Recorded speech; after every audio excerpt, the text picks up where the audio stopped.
This is Roger Hebard and his beautiful wife Elizabeth, and tonight we're in the 9th chapter of 2 Corinthians. Now, it's superfluous. You know, I've never seen that word in this translation is relatively new to me. It's very similar to the old King James, but superfluous.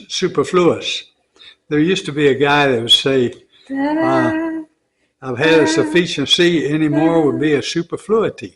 And here is this word, superfluous. I have never seen it in the translation for it. Now it is superfluous, kind of like a superfluity. Superfluous for me to write to you about the ministry for the saints. For I know your readiness, of which I boast about you to the people of Macedonia, saying that Achaia has been ready since last year, and your zeal has stirred up most of them. But I am sending the brothers so that our boasting about you may not prove empty in this matter, so that you may be ready as I said you would be. Otherwise, if some Macedonians come with me and find that you are not ready, we would be humiliated. Paul's really wanting them to be ready, isn't he? For being so confident. So I thought it necessary to urge the brothers to go on ahead to you and arrange in advance for the gift you have promised, so that it may be ready as a willing gift, not as an exaction.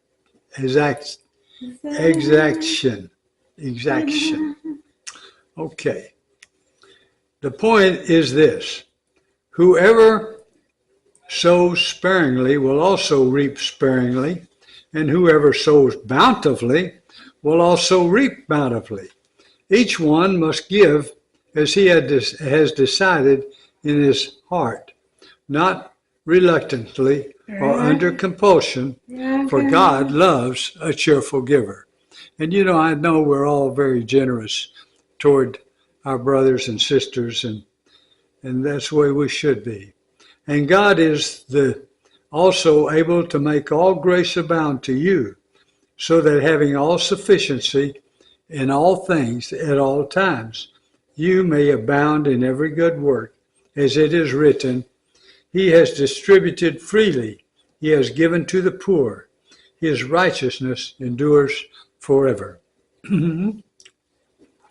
He who supplies seed to the sower and bread for food will supply and multiply your seed for sowing and increase the harvest of your righteousness.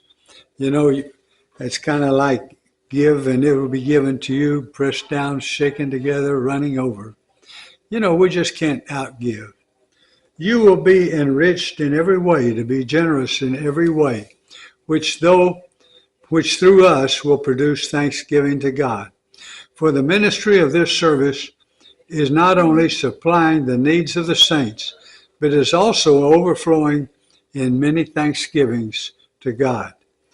By their approval of this service, they will glorify God because of your submission that comes from your confession of the gospel of Christ and the generosity of your contribution for them and for all others, while they long for you and pray for you because of the surpassing grace of God upon you.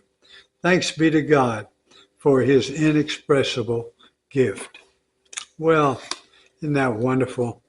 I like the talk on giving and sharing and prospering.